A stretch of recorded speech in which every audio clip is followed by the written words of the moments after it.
Bienvenue sur Kilomètre Zéro, le podcast de l'immobilier francilien proposé par le Crédit Agricole d'Île-de-France, dédié à l'accompagnement de tous vos projets immobiliers. Achat, vente, investissement locatif, travaux. Au fil des épisodes, des experts de l'immobilier vous dévoileront leurs meilleurs conseils pour les concrétiser sereinement. Pour cette 3e saison, la parole est donnée aux spécialistes de l'investissement locatif. Un partage d'anecdotes franciliennes et d'astuces à ne pas rater. Bonne écoute! Alors aujourd'hui, nous retrouvons Frédéric, expert au sein de Gustave Bon Conseil by Crédit Agricole d'Île-de-France, qu'on avait déjà rencontré pour un précédent épisode de Kilomètre Zéro. Et cette fois-ci, nous allons parler d'investissement locatif dans l'ancien. Effectivement. Bonjour Sarah. Frédéric, merci de vous prêter encore au jeu de l'interview sur un sujet que vous maîtrisez si bien. Alors on va parler de la recherche de biens dans le cadre d'un investissement immobilier à visée locative et vous allez justement nous expliquer quelques détails intéressants pour bien comprendre ce qu'il est important d'avoir en tête. Est-ce que pour commencer vous avez une anecdote francilienne à nous raconter ? Oui Sarah, j'ai accompagné un client dont l'objectif était de se constituer un patrimoine à long terme. Il était marié et pensait à l'avenir de ses 2 jeunes enfants. Il avait l'intention à terme d'acheter 2 appartements d'une valeur équivalente pour ses 2 enfants par souci d'équité. Ce qui est intéressant, c'est qu'il détenait un apport conséquent. Il avait aussi une capacité d'emprunt importante.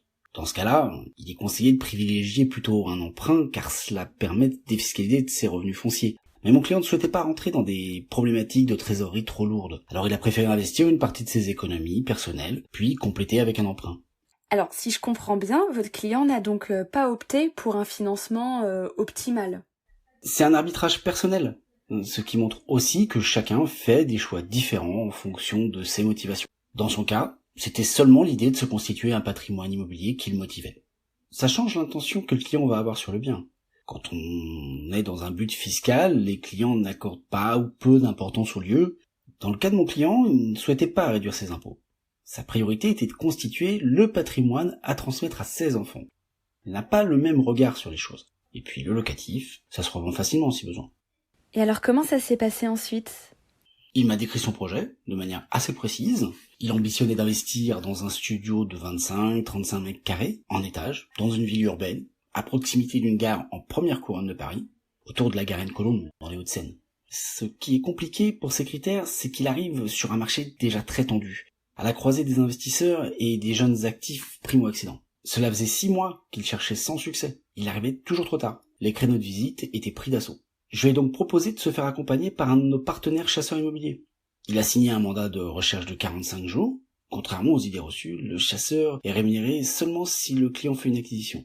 2 semaines après avoir signé avec le chasseur immobilier, mon client voit une annonce qui lui paraît idéale. Dans l'effervescence, il décide d'appeler directement et immédiatement l'agence et obtient un rendez-vous pour le premier jour des visites, à 16h. Il appelle ensuite son chasseur immobilier pour l'informer de sa démarche. Le chasseur, habitué à négocier avec les agences immobilières, décide d'appeler à son tour, convaincu de pouvoir obtenir une visite plus tôt et ainsi d'optimiser les chances de son client de faire partie des premières offres si le bien lui plaisait. Entre professionnels de l'immobilier, il y a une prise au sérieux qui est immédiate. Personne n'a envie de perdre son temps. Il explique à l'agence les modalités et les sécurités de son client et surtout que celui-ci s'est engagé à faire une offre au prix si le bien lui convient. Il obtient alors un rendez-vous pour le premier jour des visites également, mais cette fois-ci, la première visite de la journée, à 9h. Le jour de la visite, tout s'est bien passé. Mon client a fait une offre au prix qui a été acceptée. Conclusion, le projet d'achat locatif de mon client, démarré il y a 6 mois, a pu se concrétiser avec le bon accompagnement en 15 jours. Merci beaucoup pour cette histoire et merci aussi de rappeler l'importance de se faire aider quand on peine par soi-même. Est-ce que, Frédéric, vous auriez des conseils à donner aux auditeurs ? Il faut savoir déléguer sa recherche dans un marché immobilier qui nous dépasse. Souvent, il y a des freins psychologiques. Un chasseur immobilier n'est pas réservé qu'au gros budget. C'est une démarche d'esprit. Pour les clients, c'est presque un aveu d'échec de se faire aider dans sa recherche. C'est pas vrai. Sur un marché très tendu, c'est gagner de l'argent que d'en payer un peu. Avec un chasseur immobilier, on se décharge de la lourdeur de la recherche, on ôte une charge mentale et puis c'est rassurant d'être accompagné, également sur son besoin. Merci beaucoup Frédéric pour cette histoire et ces précieux conseils. À bientôt. Cet épisode de Kilomètre Zéro, le podcast de l'immobilier francilien proposé par le Crédit Agricole d'Île-de-France, touche à sa fin. Si vous avez aimé, n'hésitez pas à le partager autour de vous. Vous pouvez aussi laisser 5 étoiles sur votre plateforme de podcast préférée pour permettre à d'autres de le découvrir. On se retrouve très vite pour un nouveau partage d'expériences et le plein de conseils qui va avec.